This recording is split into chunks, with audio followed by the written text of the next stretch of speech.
नमस्कार, मी रवींद्र सुडकर। आपण सध्या छत्रपती संभाजीनगर मधील सेवन या पुलाखाली उभे आहोत। या ठिकाणाहून पंढरपूरच्या वारीला सायकल वारी या ठिकाणी होत आहे। तर आपल्या सोबत काही सायकल स्वार आहेत, आपण त्यांची चर्चा करणार आहोत की या सायकल स्वारीमध्ये कशाप्रमाणे आणि कशा पद्धतीने योजना केलेली आहे। तर आपल्या सोबत काही सायकल स्वार आहेत जे इथून पंढरपूरला जाणार आहे। त्यांचा किती दिवसाचा प्रवास आहे, त्यांच्या प्रवासामध्ये कशी त्यांनी योजना केलेली आपण ते जाणून घेऊया। काय सांगाल सर, आपण सायकल वारी करत आहात, पंढरपूरची वारी करत आहात, तर कशा पद्धतीने आपली वारी राहणार आहे, यामध्ये किती जण सहभागी आहे आणि कसा प्रवास राहणार आहे? हा पूर्ण प्रवास 320-330 किलोमीटरचा आहे।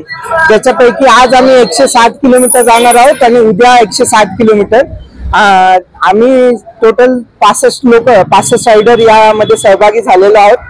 आणि आज आम्ही इथून बार्शी चौसाळावरून उद्या पंढरपूर, म्हणजे चौसाळा इथून 160 किलोमीटर आहे आणि तिथून 160 किलोमीटर पंढरपूर आहे। तर अशी आमची 3 दिवसाचा प्रवास असेल। आज, उद्या आणि परवा आम्ही सकाळी विठ्ठलाचं दर्शन करून वापस गाडी मार्गे वापस येणार आहे। तर आपण बघितलं की यांचा प्रवास 3 दिवसाचा प्रवास आहे। 3 दिवसाचा प्रवास हा टप्प्याटप्प्याने, पहिला प्रथम टप्पा हा चौसाळ्याचा टप्पा आहे। आणखी आपल्या सोबत काही सायकल स्वार आहेत, आपण त्यांच्याशी सुद्धा चर्चा करणार। काय सांगाल आपण ही वारी दरवर्षी करता का? किती वर्ष आपल्या वारीचं आणि कसा प्रवास असतो आणि वारीमध्ये जाताना कसं वाटतं आपल्याला? नमस्कार, मी चिरंजीत सिंग संघा, छत्रपती संभाजीनगर जिल्हा सायकल संघटनेचा सचिव आहे। या वर्षी हे वर्ष आमचं 3रं वर्ष आहे। दरवर्षी आम्ही नगर मार्गे जातो। या वर्षी आम्ही पहिल्यांदा बीड मार्गे जात आहे। बीड मार्गे 25 किलोमीटर जास्त होत आहे, पण आम्हाला जालन्याहून सायकलिस्ट आमच्या सोबत येणार आहे, म्हणून आम्ही या वर्षी बीड मार्गे चाललोय। तर या वर्षी दरवर्षी नगर मार्गे जाणार आहे, या वर्षी बीड मार्गे जाणार आहे, कारण की कुठेतरी रस्ता चेंज केलेला आहे त्यांनी। आणखी आपल्या सोबत काही या वारीमध्ये जाणारे सायकल स्वार आहेत, तर ते पण यामध्ये वारी करत आहेत।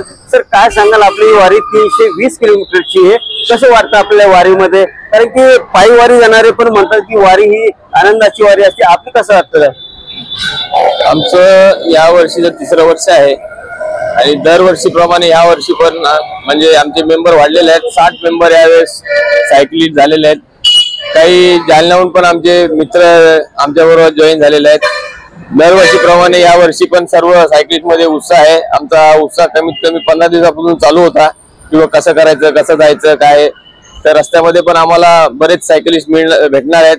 ऑल ओव्हर महाराष्ट्रातनं सर्व सायकलिस्ट कमीत कमी पंढरपूरला नाही म्हणलं तरी एक 5000 सायकलिस्ट तिथे येणार आहेत। आणि 7 तारखेला सकाळी 6 वाजता रिंगण म्हणून एक कार्यक्रम मोठा होणार आहे, ती पंढरपूरला पूर्ण प्रदक्षिणा घालणार आहे।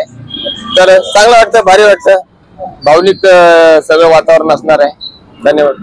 तर आपण बघितलं की जी पंढरपूरची सायकल वारी होत आहे, यामध्ये भावनिक वातावरण असतं आणि 5000पेक्षा जास्त या ठिकाणी सायकल स्वार या वारीमध्ये सहभागी होत असतात। आणि त्या ठिकाणी जे होणारे रिंगण आहे ते नेत्रदीप असा रिंगण असतं, असं या सायकल स्वार या वारीचं म्हणणं आहे। आणि ही वारी म्हणजे 320 किलोमीटरची वारी आहे, 3 दिवसाचा प्रवास आहे। आणि यांना यावर्षी कुठेतरी रस्ता चेंज केलेला आहे, रूट चेंज केलेला आहे। दरवर्षी आपल्या नगर मार्गे जात असतात, यावर्षी बीड मार्गे जात आहे। तर आनंदाची वारी, सायकल वारी यांची आपण बघूया। मी रवींद्र सुडकर, छत्रपती संभाजीनगर।